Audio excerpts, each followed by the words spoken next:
Baik, insya Allah malam hari ini memetik hikmah tentang surat Yusuf akan langsung diberikan atau langsung dibersamai oleh guru kita Ustadz Abdul Somad. Kepada Ustadz Abdul Somad kami persilakan. Bismillahirrahmanirrahim. Assalamualaikum warahmatullahi wabarakatuh. Alhamdulillah wassalatu wassalamu ala rasulillah wa ala alihi wa sahbihi wa man tabi'ahu wa mawalah. Bang Alvin Firdaus di Pontianak beserta seluruh tim yang ada di Riau, Bapak, Ibu, Abang, Kakak, Adik, semuanya insya Allah selalu dalam lindungan Allah Subhanahu wa Ta'ala. Amin ya Rabbal Alamin. Malam ini kita tadabbur merenungkan makna surat Yusuf insya Allah. Saya ringkaskan dalam 10 poin. Poin yang pertama, A'udzubillahi minasyaitonirrajim. Nahnu naqussu 'alaika ahsanal qasas. Kami ceritakan kepada engkau kisah yang terbaik. Poin yang pertama, bahwa untuk membuka open minded, membuka cara berpikir kita ini, itu salah satu cara meng-on-kan, off on. Kalau menghidupkan listrik, stop kontak, on. Cara membuka kepala kita ini dengan cerita. Makanya orang bertanya ke saya, Ustadz, kenapa kalau habaib itu tausiahnya banyak sekali cerita? Itu adalah manhaj Quran, metode Quran untuk membuka pikiran melalui cerita. Dan Al-Quran itu, dari mulai surat Al-Baqarah, kita sudah disuguhkan cerita tentang Allah menciptakan manusia, cerita Nabi Adam di surga, cerita Nabi Musa menghadapi Fir'aun. Ada satu buku, di dalamnya tidak ada komen, yang ada hanya cerita. A cup, satu mangkok, chicken soup, sup ayam for the soul, untuk jiwa. Saya dapat buku itu di Medan tahun 1992, waktu saya kelas 2 SMP. Buka-buka lemari, dapat buku itu, sampulnya warna hijau. Saya baca, cerita aja isinya. Tapi setelah saya baca cerita itu, membuka pikiran saya. Cerita yang saya ingat waktu itu tentang seorang yang lulus tes. 3.000 orang ikut tes mau jadi astronot, lulus. 300 lulus. Sampai 30 dia masih lulus. Begitu dia seleksi tinggal 10, dia tidak lulus. Stres, depresi, malu. Mengurung diri di rumah, tidak keluar. Di hari pesawat NASA itu berangkat, dia nonton di TV. Dia tonton di TV, tidak sampai 10 detik, tiba-tiba pesawat itu bam, meledak, hancur. Di situ dia berterima kasih ke Tuhan. Terima kasih Tuhan, untung aku tidak lulus, katanya. Nah, ceritanya itu tidak cerita tentang Islam, karena yang nulis bukan orang Islam. Tapi buku itu sangat berkesan di pikiran saya. Ternyata untuk membuka cakrawala manusia berpikir itu dengan cerita. Maka saya dalam tausiah selalu saya banyak bercerita. Misal, saya ingin mau menyampaikan pesan, bersyukurlah Anda punya pekerjaan di Indonesia. Itu kan sebetulnya bisa aja saya sampaikan, wahai jamaah, bersyukurlah punya pekerjaan di Indonesia, titik. Tapi itu tidak berkesan. Kalau saya awali dengan cerita, ada salah seorang bangsa Indonesia yang bekerja nun jauh di sana. Sampai di sana dia tidak dibenarkan untuk sholat karena supervisor pengawasnya tidak Islam. Sholat berarti habis waktu, zuhur 5 menit, asar 5 menit. Time is money, waktu adalah uang. Akhirnya dia masuk ke toilet, dia gelar anduk, dia sholat di dalam WC. Dia tanya ke Ustadz Somad, apa hukumnya sholat di WC? Ceritanya panjang, tapi substansi maknanya, bersyukurlah wahai saudaraku, engkau punya pekerjaan di Indonesia, walaupun gajinya tidak mahal, tapi sholatmu terjaga, terpelihara.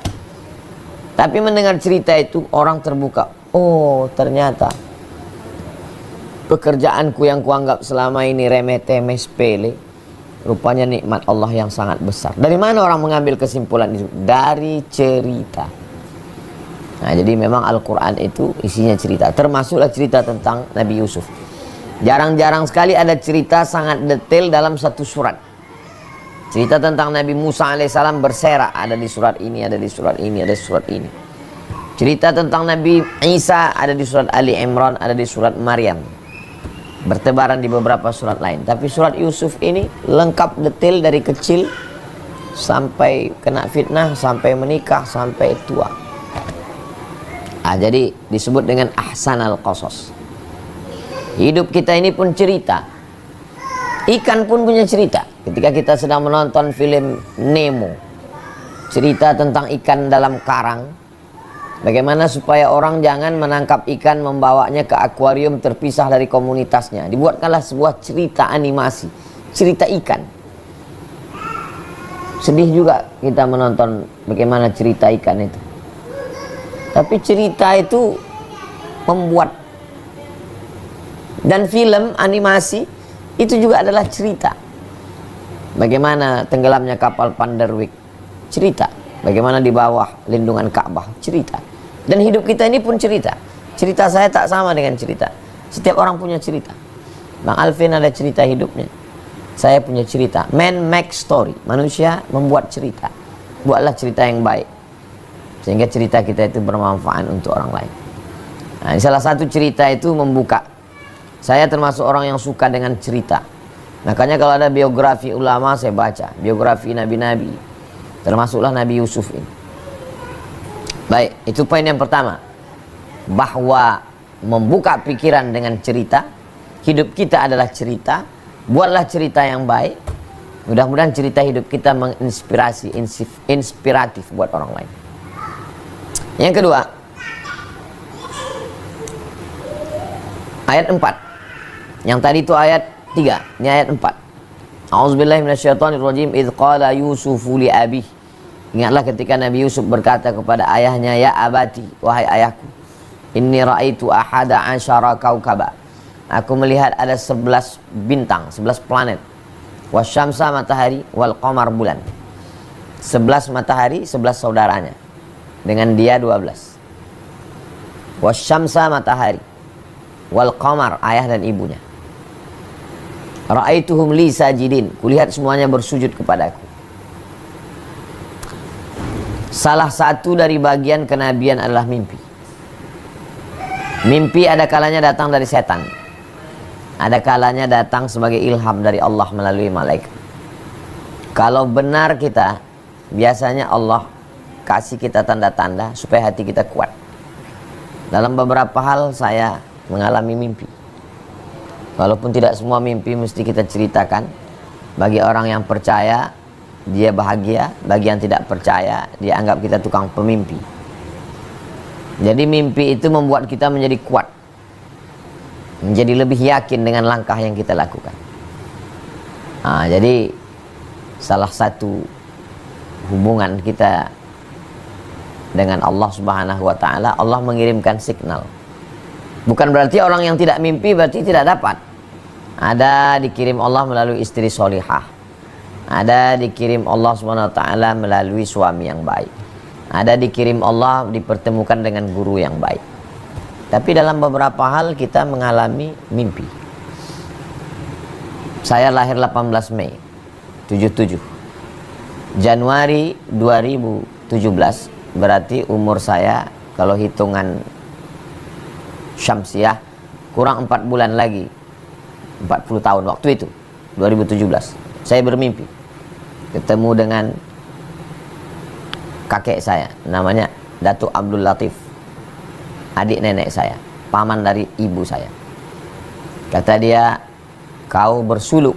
Suluk itu dalam tarekat Naqsyabandiyah pelatihan zikir. Saya ceritakan ke ibu saya, mak, kata Datuk tuh kau bersuluk. Kata almarhumah ibu saya, kau udah 40 itu masanya berzikir, mendekatkan diri pada Allah. Kau kosongkan semua jadwal 10 hari 10 malam, mulailah berzikir, fokus. Saya udah tahu cerita tentang berzikir itu, tahu, udah lama tahu. Tapi dengan mimpi itu semakin yakin saya, semakin kuat. Nah, jadi sebelum tidur berwudu, syukur-syukur bisa sholat sunat, berdoa kepada Allah. Kalau mimpi itu baik, menguatkan kita, ilham. Kalau mimpi itu nakut-nakuti kita dari setan, atau proses cerita di siang yang belum selesai terbawa ke malam. Nah itu jadi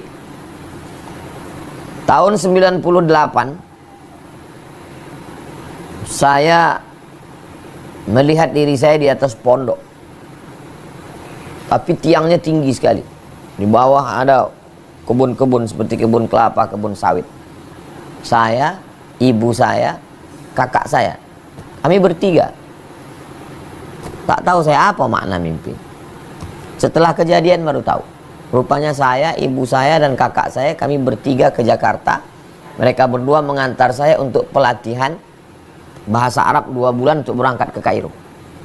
Oh, berarti 2 orang ini yang menemani saya. Kenapa tinggi? Karena tempat ini memang tinggi, akan berangkat ke Kairo, Mesir. Tiangnya kecil buat saya gamang, ngeri. Kenapa ngeri? Karena memang saat itu krisis moneter. 1.001 dolar yang sebelumnya 2.500 melambung menjadi 17 sampai angka 20.000. Jadi berada di atas tempat ngeri, angin kencang. Seringkali kita paham setelah terjadi. Di dalam beberapa hal banyak. Dan ada jamaah yang ketemu. Jamaah itu yang bermimpi. Nah, saya tak kelihatan. Seperti ketemu dengan Habib Umar, itu jamaah yang melihat. Ustadz saya ngelihat Ustadz duduk dengan Habib Umar. Kata saya itu takwilnya berarti saya, kalau kita mimpi ketemu ulama, berarti kita satu manhaj dengan ulama itu. Berarti saya ahlu sunnah wal jamaah.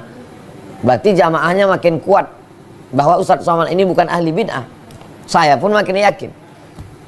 Rupanya seminggu setelah itu bukan itu maknanya. Memang betul-betul saya duduk dengan Sayyidil Habib. Saya diminta jadi pembawa acara 2017, 6 tahun yang lalu, di Hotel Crown Jakarta. Habis itu di Istiqlal saya diminta memberikan sambutan. Saya tak mampu berkata-kata karena itu hanyalah bukti dari kebenaran mimpi jamaah. Jadi beberapa jamaah yang hatinya bersih, Masya Allah, tabarakallah. Ada beberapa orang jamaah, ibu-ibu, sebaya almarhumah ibu saya. Dia sampaikan pesan melalui anaknya. Sampaikan ke Ustadz Abdul Somad. Saya lihat dia duduk di pelaminan. Saya sembunyikan cerita 2021. Saya akan ke Jombang. Tak ada orang tahu. Lama saya merenung. Kok bisa tahu makcik ini? Ternyata dia orang solihah, orang baik. Dibukakan Allah. Begitu juga ketika Sami. Sampaikan salam saya untuk Ustadz Somad. Sepertinya dia akan punya anak. Tak lama Allah berikan karunia Sami, Ahmad Misbahi Ibadillah. Nah, jadi mimpi dari orang soleh, dari orang baik, itu menguatkan kita. Andai ujian itu akan datang ke kita, kita ada persiapan. Sama seperti kita mau mengangkat beban satu sak semen 50 kilo. Kalau kita menyangka dia 5 kilo, kita kaget, terkejut. Tapi kalau kita udah siap duluan bahwa beban yang akan datang ini adalah 50 kilo, kita udah siap mental duluan. Jadi kita dekatkan diri kepada Allah, nanti Allah akan kirim signal. Ya abati, wahai ayahku, ra'aitu ahada asyara kaukaba, aku melihat ada 11 planet, 11 bintang-bintang. Wasyamsa, matahari, wal qamar, bulan. Ra'aituhum li sajidin, kulihat semuanya mereka bersujud kepada aku. Nah, ini mimpi yang dalam, bahwa nanti semuanya akan bersujud, tapi tentu ada proses yang panjang, akan ada ujian-ujian. Ada kalanya mimpi kita ini jangan ceritakan, karena akan menimbulkan hasad, dengki, musuh hati, dendam, kesumat.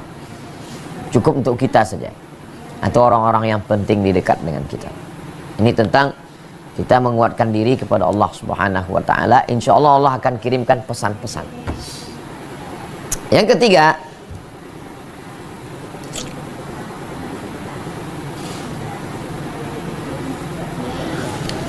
ketiga, bahwa likulli dzi ni'matin mahsud.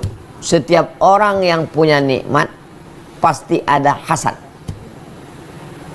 Setiap orang yang dapat nikmat, likulli dzi ni'matin, setiap orang yang punya nikmat mahsud, pasti dia didengki, dihasad. Walaupun dari saudara kandung sendiri. Apa kata saudara-saudara Nabi Yusuf? La Yusufu wa akhuhu ahabbu ila abina minna. Yusuf dan saudaranya, maksudnya Bunyamin, lebih disayang daripada kita. Ini muncul hasad. Hasad lagi. Jadi kalau saudara kandung saja hasad, apalagi lah teman, kawan. Kalau Anda didengki orang, tersenyumlah. Kenapa? Berarti kehidupan Anda lebih baik daripada orang. Lebih ganteng, lebih kaya, lebih berprestasi, lebih tinggi jabatan. Mereka berhari-hari memikirkan Anda. Anda tidak pernah sekalipun memikirkan mereka. Mereka mengatur strategi sampai tidak bisa tidur malam untuk menjatuhkan Anda. Anda tidur lelap karena semuanya sudah diserahkan pada Allah SWT. Lalu kenapa mesti susah hati? Kita minta kepada Allah, wa min syarri hasidin idza hasad. Kenapa bisa muncul hasad? Karahatun ni'mah 'alal mun'ami 'alaih. Tidak senang melihat orang lain dapat nikmat. Yusuf lebih disayang, Yusuf lebih ganteng, Yusuf lebih putih, Yusuf lebih. Kenapa dia lebih? Kenapa kami tidak? Mereka yang hasad itu sesungguhnya mereka bukan benci kepada Yusufnya, tapi mereka benci kepada pencipta Yusuf, Allah. Jadi masalah hasad ini bukan masalah akhlak. Orang selalu mengatakan ini masalah budi pekerti. Bukan. Hasad itu adalah masalah tauhid. Tidak siap menerima orang lain lebih baik, tidak siap menerima orang lebih kaya. Masalah dia dapat dengan cara haram, kita marah karena haramnya, bukan karena kayanya. Kita benci karena perbuatannya itu. Nah, ini bagaimana saudara kandung pun membenci kita, dan itu dialami oleh Nabi Yusuf alaihissalam.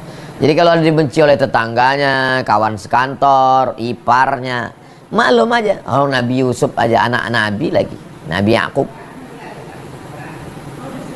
apalagi lah kita yang bukan apa-apa dan bukan siapa-siapa. Makanya membaca Al-Quran itu meringankan beban. Kenapa? Karena ketika membaca itu, wahai Abdul Somad, sedang Nabi Yusuf aja yang Nabi, anak Nabi, keturunan Nabi, begitu nasibnya, apalagi kamu. Meringankan beban. Wa nunazzilu minal Qur'ani ma huwa syifa. Kami turunkan Al-Quran ini sebagai syifa, sebagai obat, sebagai penenang, sebagai tempat mengadukan keluh kesah kepada Allah SWT. Makanya saya mengajak kalau baca Quran, baca terjemah. Baca terjemahnya. Kalau masalah pahala, tak perlu terjemah, dapat pahala. Setiap satu huruf 10 balasan. Tapi kalau mau dapat hikmahnya, kata Iqbal, penyair dari Pakistan, bacalah Al-Quran seakan-akan dia diturunkan kepadamu. Saya kalau baca Quran ini seakan-akan dia diturunkan kepada saya, walaupun turunnya kepada Nabi Muhammad SAW. Allah menceritakan tentang Nabi Yusuf supaya Nabi Muhammad sabar. Kalau engkau dibenci oleh Yahudi, dibenci oleh kafir Quraisy, ini Yusuf dibenci oleh saudara kandungnya sendiri. Wahai Abdul Somad, kalau kau dibenci buzzer, kau dibenci oleh haters, ini Nabi Yusuf, kau kan saudaramu baik, sepupumu, kawanmu, orang kampungmu baik-baik. Tapi ini saudara kandung. Ujian yang kau terima itu belum ada apa-apanya, Abdul Somad. Nah, jadi menariknya ke situ. Yang keempat, qala qailum minhum, ayat 10, la taqtulu Yusuf. Ada satu orang di antara mereka yang berkata, jangan bunuh Yusuf. Jadi yang keempat itu adalah namanya sunnah tadafu'iyah. 9, 10 yang jahat, ada satu yang baik. Gimana kalau kita bunuh ini? Jangan kita bunuh, kita masukkan aja ke sunnah. Ini sunnah tadafu'iyah. Tadafu'iyah artinya saling menolak. Enggak nolak semua, ada perlawanan sedikit. Selalu ada itu. Dalam hidup kita pun mungkin begitu. Ada 9, 10 yang membuli, ada satu yang agak baik. Posisikanlah diri. Kalau kita sebagai orang yang jadi korban, kita mesti sabar. Kalau kita di antara para pelaku, posisikanlah diri pada si minoritas ini. Nah, jadi ketika semuanya mendukung pembakaran Nabi Ibrahim alaihissalam, tapi ada satu yang tidak mendukung. Burung pipit. Dia tidak mau. Dia hanya mengambil air 1 tetesan, 2 tetes untuk memadamkan. Semua ketawa, untuk apa kau padamkan api kobaran, api unggun yang akan membunuh Ibrahim alaihissalam? Kata dia, bukan masalah airnya, bukan masalah padamnya. Aku tahu airnya dikit, aku tahu apinya tidak akan padam, tapi paling tidak aku sudah bersikap. Tidak abu-abu. Kalau putih katakan putih, kalau hitam katakan hitam. Semua ada resikonya. Yang paling selamat memang abu-abu. Makanya banyak orang abu-abu sekarang. Maka bersikap, supaya orang tahu sikap kita. Walaupun sikap itu mahal harganya, harus dibayar dengan pengorbanan yang luar biasa. Jadi kalau kita melihat ada arus yang begitu besar, bersikaplah. Kita sudah masuk dalam sunnah tadafu'iyah, seperti saudara Yusuf. Walaupun tidak menyelamatkan secara utuh, tapi paling tidak jangan menghabisi. Ma la yudraku kullu la yutraku kullu. Kalau tidak bisa diselamatkan semua, jangan tinggalkan semuanya. Yang kelima, orang yang berbuat jahat itu tidak memperlihatkan kejahatannya karena dia tahu bahwa itu jahat. Itu bisa dilihat dalam ayat yang ke-18. Bagaimana ayat ke-18? Waja'u ala qamisihi bidamin kadhib. Saudara-saudara Nabi Yusuf itu datang membawa baju Nabi Yusuf dengan darah palsu, bukan darah Nabi Yusuf. Mereka tahu bahwa membunuh Nabi Yusuf itu salah. Karena mereka tahu itu salah, mereka tidak mau orang lain tahu. Maka mereka berkata, ini adalah darah Yusuf. Padahal itu adalah darah kambing yang mereka oleskan ke kain. Melelehlah air mata Nabi Yakub, anak yang disayang, buah hati belayan jiwa, sudah ditangkap serigala. Orang-orang jahat itu tahu perbuatannya jahat, dan dia tidak ingin orang lain. Kenapa tidak gentleman mereka berkata, ya, kami tidak senang ayah terlalu sayang kepada Yusuf, maka kami bunuh Yusuf. Mereka tidak melakukan itu. Mereka tidak jantan. Mereka bersembunyi di balik darah palsu. Hari berganti musim berubah, cerita dunia itu saja. Yang jahat-jahat itu tetap menampilkan dengan santunnya, dengan bahasanya, dengan kameranya, dengan videonya, dengan pencitraannya. Dalam lubuk hatinya yang paling dalam dia tahu itu salah. Kenapa dia tidak perlihatkan? Karena dia tahu salah dan dia tidak ingin orang lain tahu bahwa dia salah. Kalau pernah buat salah, ngaku salah, berhenti buat salah. Kekeliruan yang paling mengerikan adalah salah, memperturutkan kesalahan, menutupi kesalahan dengan perbuatan seakan-akan benar. Itulah saudara-saudara Nabi Yusuf alaihissalam. 6 ayat 23, bahwa ujian tidak pernah selesai. Menghadapi saudara selesai, masuk dalam sumur selesai, tidak jadi mati selesai, diselamatkan oleh rombongan pedagang selesai, naik ke atas selesai. Selesaikah ujian hidup? Belum. Ayat 24, walaqad hammat bihi wa hamma biha. Ternyata istri tuan jatuh cinta kepada Yusuf. Laula an ra'a burhana rabbih kadzalika linasrifa anhu su'a wal fahsya. Apa kata? Wa waradathu allati huwa fi baitiha an nafsihi wa ghallaqatil abwab. Dia kunci pintu, dia tutup. Wa qalat haytalak. Setelah dia kunci pintu, apa kata dia? Marilah mendekat kepadaku wahai Yusuf. Apa kata Nabi Yusuf alaihissalam? Ma'adallah, aku berlindung kepada Allah. Innahu rabbi ahsana mathwaya. Tidak pernah selesai ujian. Jadi kalau ada orang ngomong, saya ini udah hijrah, saya ini udah taubat, saya ini udah ngaji, kok ujian datang silih berganti? Berarti belum baca surat Yusuf. Kalau baca surat Yusuf alaihissalam, ini juga mengambil kesimpulan kalau kita dekat dengan Allah. Bukan berarti kita tidak ada ujian. Kalau kita sudah dekat dengan Allah, ujian tetap ada. Bedanya kita lebih kuat, kita lebih yakin. Jadi banyak orang masuk Islam, setelah masuk Islam datang ujian, murtad lagi, berhenti minum. Memang udah Islam, bapak Islam, mak Islam, berhenti maksiat. Sebulan 2 bulan datang musibah, mabuk lagi. Dianggap kalau udah jadi orang baik nggak ada ujian. Ini salah. Mau baik mau jahat ujian tetap ada. Bedanya kita jadi lebih kuat. Siapa orang yang paling banyak hidup ini ujiannya? Kata Nabi, man asyaddun nasi balaan. Siapa orang paling banyak ujiannya? Kata Nabi, al-anbiya. Yang paling banyak ujiannya ya para nabi-nabi itu. Nabi Nuh, lihatlah bagaimana ujiannya. Nabi Ibrahim, lihat bagaimana ujiannya. Nabi Musa, lihat bagaimana ujiannya. Nabi Isa, Nabi Muhammad SAW. Wali-wali Allah, bagaimana ujian mereka. Jadi jangan sampai setelah hijrah diuji sedikit aja langsung mabuk lagi, langsung maksiat lagi. Bacalah surat Yusuf. Dekat kita dengan Allah, ujian tetap datang. Insya Allah kita lebih kuat. Poin yang ketujuh, itu bisa dilihat ayat ke-30. Wa qala niswatun fil madinati. Perempuan-perempuan di kota. Nah ini. Jadi masalah kita itu sebenarnya tidak terlalu banyak. Tapi komen orang itu lebih ngeri. Dan di sini disebut wa qala niswatun, perempuan-perempuan. Jadi grup-grup WA, gerakan ibu-ibu, emak-emak ini memang dari dulu mengerikan. Apa kata perempuan itu? Imra'atul azizi turawidu fataha.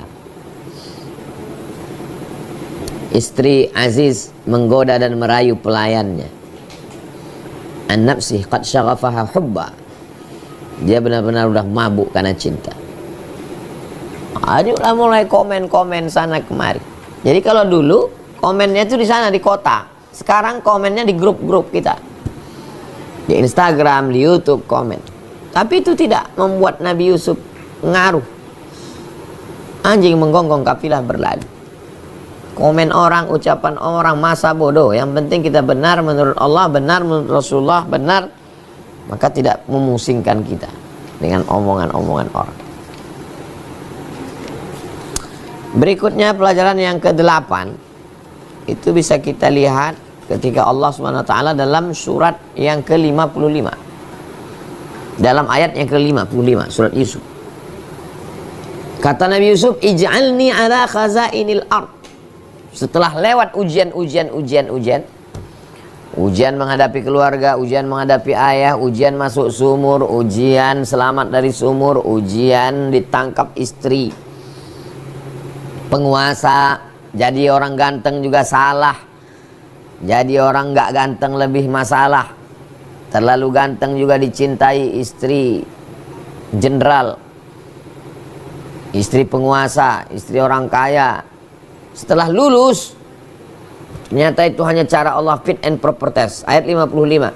Ij'alni ala khazainil ard. Jadikan saya sebagai bendahara. Inni hafizun alim. Insya Allah saya akan menjadi orang yang hafiz. Saya menjaga amanah. Alim dan saya berilmu. Ada orang berilmu tapi tidak hafiz. Ada orang hafiz tapi tidak alim. Kalau kau angkat saya menjadi bendahara negeri ini, inni hafizun alim. Saya orang yang insya Allah menjaga amanah dan orang berilmu insya Allah. Ini kalau punya cukup syarat boleh minta jabatan. Karena kalau tidak akan diambil oleh penjahat. Tidak ada kelayakan dia duduk di situ sebenarnya. Tapi karena duitnya banyak, bisa dia beli dengan uang, akhirnya dia duduk dan mengeluarkan sesuatu yang tidak baik, yang tidak layak. Jadi ini pelajaran dari Nabi Yusuf alaihissalam. Jadi kalau berat ujian hidup kita, husnuzon, berarti ke depan Allah mau meletakkan kita di satu tempat yang memang kuat. Kalau berat ujian kita, anginnya kencang, berarti Allah ingin kita jadi pohon kayu tualang yang insya Allah tinggi menjulang. Tapi kalau slow-slow aja, ini hanya rumput padang golf. nggak ada maknanya. Selalu husnuzon pada Allah Subhanahu wa taala. Yang kedelapan, yang kesembilan. Yang kesembilan, setelah sukses, apa yang terjadi? Bisa lihat ayat 92. La tasriba alaikum. Tidak ada balas dendam, tidak ada cercaan. La tasriba alaikum. Lulus.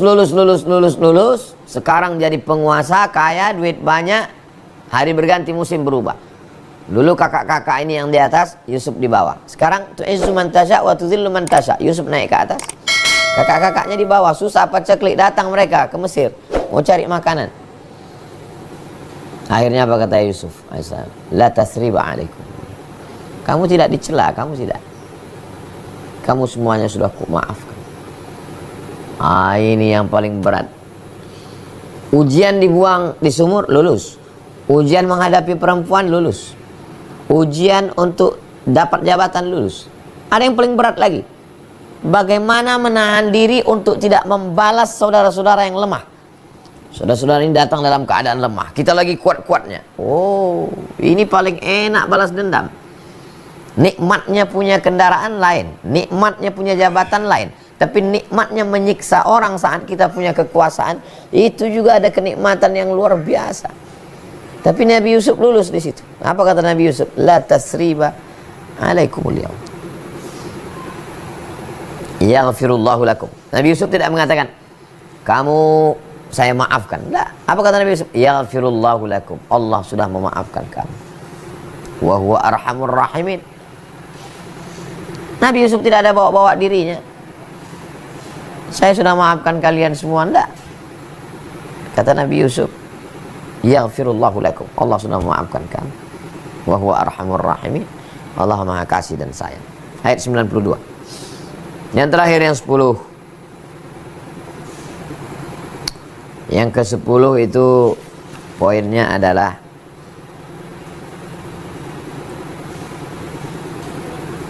falamma an ja'al basyiru alqahu ala wajhihi fartadda basira.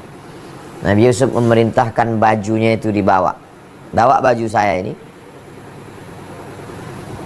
kasih ke Yakub. Yakub mencium baju Yusuf. Diciumnya apa kata Yakub? Inilah ajidu riha Yusuf. Aku mencium bau Yusuf. Setelah diciumnya, alqahu ala wajhihi, diletakkannya di wajahnya. Fartadda basira, dia bisa melihat kembali. Coba mundur ke belakang. Apa yang membuat mata Yusuf hilang penglihatan? Karena baju Yusuf. Apa yang membuat mata Yakub kehilangan penglihatan? Karena baju Yusuf. Mereka datang bawa baju Yusuf bergelimang darah kambing. Mereka katakan saudara kami sudah dimakan serigala. Meleleh air mata Yakub, buta matanya. Nauzubillah. Sekarang apa yang membuat Yakub bisa melihat? Baju Yusuf juga. Betapa mudahnya Allah Subhanahu wa taala mengembalikan, menghilangkan sesuatu. Itu juga yang terjadi pada Nabi Musa alaihissalam. Air yang akan mematikan anak kecil, ternyata Nabi Musa tidak mati. Dihanyutkan di sungai Nil yang dahsyat, yang ganas, sungai terpanjang di dunia. Dia tidak mati. Tapi air yang mematikan Fir'aun, benda yang sama. Menurut logika akal, airlah yang akan mematikan Musa. Tapi air menyelamatkan Musa, justru air yang mematikan Fir'aun. Baju yang sebelumnya membuat mata Yakub buta, melihat baju Yusuf bergelimang darah. Ternyata baju yang dikirim Yusuf dicium oleh Yakub. Fartadda basir, dia kembali melihat. Jangan sedih terhadap kehilangan sesuatu. Boleh jadi Allah mengganti lebih mahal, lebih indah daripada yang hilang. Saya Al-Fakir Abdul Somad hanya mampu menyebutkan 10 poin dari ribuan, jutaan makna kalau kita kaji tafsir surat Yusuf ini dalam waktu yang singkat, 60 menit. Itu yang dapat saya sampaikan, poin-poinnya. Bang Alvin, saya kembalikan ke Bang Alvin. Barakallahu fikum. Assalamualaikum warahmatullahi wabarakatuh.